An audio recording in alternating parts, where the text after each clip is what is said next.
Breaking news this hour.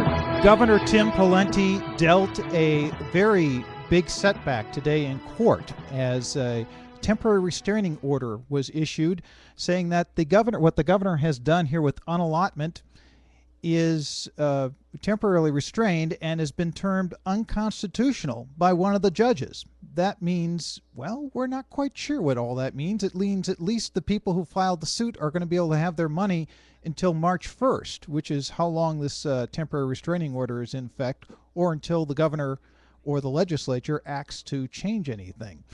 But beyond that, there may be other ramifications. And to talk about that and help us understand what this all means today, we've invited attorney David Lillehaug on today to chat about what exactly is going on and how this all impacts things. And David, welcome to the program. Good evening, Mike. Pleasure to be on, and especially on such an important topic. Indeed, and we're interrupting your ski trip for this, so I really appreciate you taking the time out here on your holiday to kind of help us interpret this court document. Did you get a chance? I hope the connection is okay. I'm up here in the North Woods. Well, the cell phone is working real good. Did you get a chance to read through this whole thing yet? I know that you had limited access when we chatted earlier. I have had an associate read to me key parts of the opinion, and I don't think it's understating this to say this is one of the most important court cases in Minnesota legal history, and certainly this opinion is just a big, big defeat for Governor Pawlenty. You can't understate the importance of this. What Judge Gearin did was send a message to this administration that laws are to be made by the Minnesota legislature, and if the governor tries to both make and execute a law, then that is an abuse of power. It is unconstitutional. It violates the separation of powers under the Minnesota Constitution. Now, this particular case was pretty narrow, at least to begin with here. It was talking about a particular program and a particular unallotment for that program, but there have been a lot of other programs that have been unallotted. Is this going to be by nature applied to all of those, or what happens?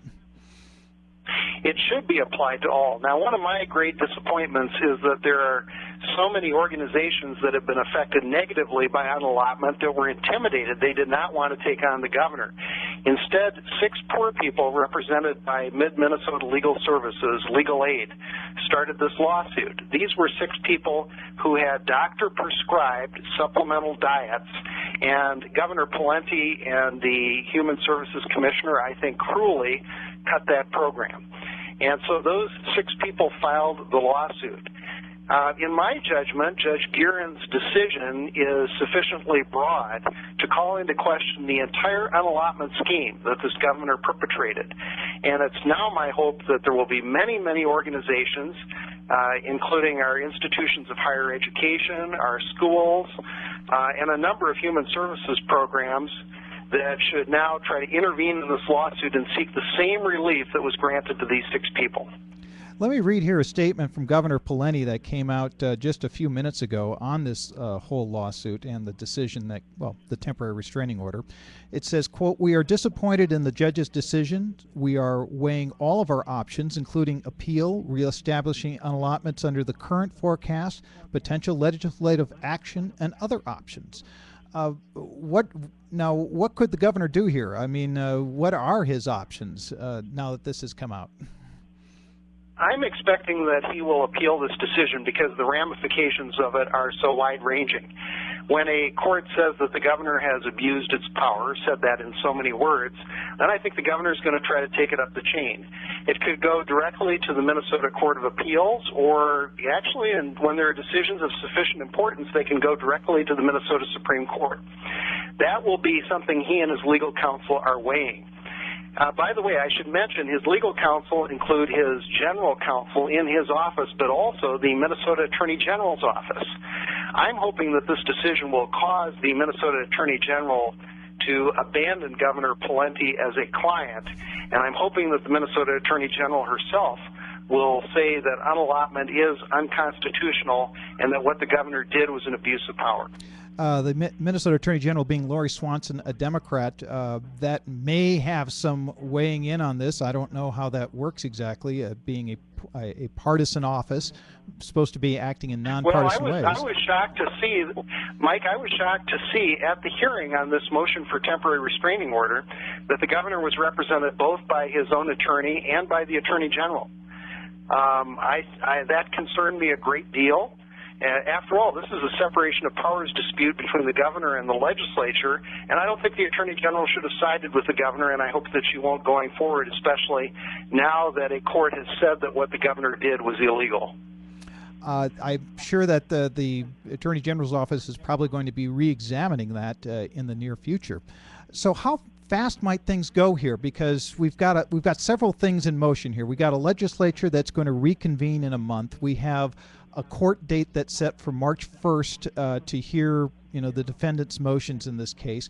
We have the governor considering an appeal. How fast could this find its way to the Supreme Court, and in what format?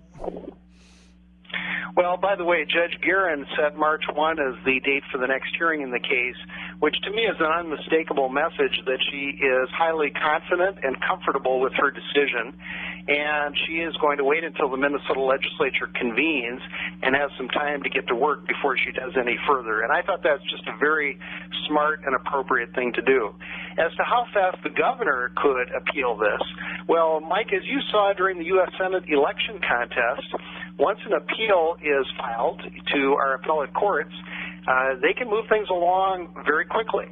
And the interesting question will be not only whether the governor will appeal, but whether he will ask for expedited consideration of the appeal. In other words, briefing very quickly and a very prompt oral argument before whichever court hears this. He may want to have this resolved before the next legislative session convenes, because this has completely blown a hole in his political and legal strategy.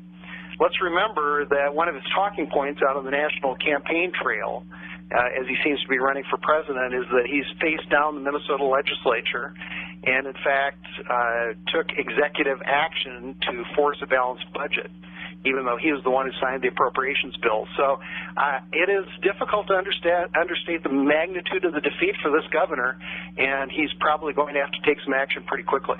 Yeah, and I think for people who are just hearing this issue maybe for the first time, and I know it may be kind of a nuanced issue for some people, but what exactly happened here was the governor signed a bill spending the money and then vetoed a bill that was going to raise the money, and that is the problem. It's the order in which he did things, I think, is where the judge is having the problem with this, because he essentially created his own emergency. Exactly. Everybody knew going into the legislative session through the budget predictions that there was a $2.7 billion deficit that needed to be dealt with. And you're exactly right. The governor signed the appropriations bills with very few line item vetoes. And then when the legislature could not reconvene, he vetoed the revenue bill, creating and perpetuating that very deficit. And then, in my judgment, he exacerbated the constitutional problem by saying he wasn't going to do what the Constitution calls for, which is when the governor and the legislature are in a crisis, then the governor needs to call a special session, and they try to hammer things out. Compromise is a very fundamental part of our political system, and in fact contemplated by the Minnesota Constitution. And he just said, to heck with that. He was going to make and execute the laws, and so he chose precisely where to cut.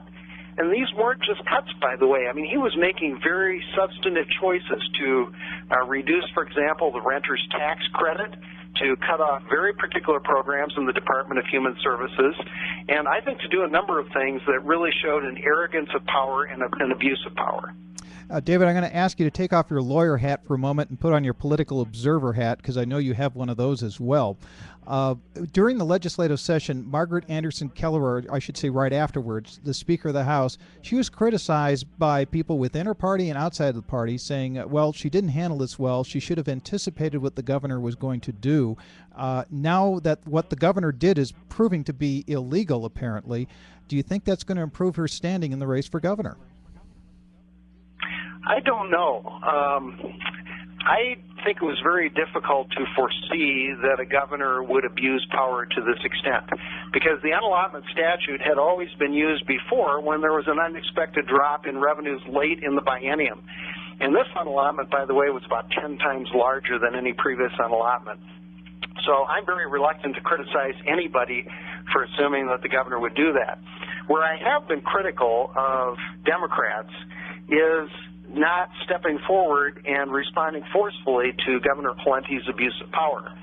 Now, the Minnesota House, to its credit, did file an amicus brief, a friend of the court brief, in this case that was just ruled on.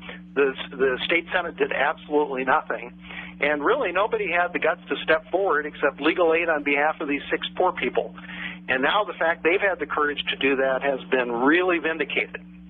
And now Democrats have to be asking themselves, why were we so reluctant to take on this governor in court? And they also have to say, what is going to be our plan for making sure that all of these unallotments are unwound, so that this is a complete defeat for Governor Pawlenty, and they don't just leave the burden, again, on legal aid in these 6 poor people. The legislative session is always interesting. This time, instead of getting off to a slow start, I think it's going to be getting off to a very fast start with a lot of interesting issues on the table, this lawsuit being one of them. David, thank you so much for joining us and giving us your insight on this. It's been just incredibly valuable to me and our audience, and I wish you well here on the rest of your vacation, or at least your skiing trip. Thank you. I'm going to be paying very close attention to this issue, and I hope other people step forward and we see more parties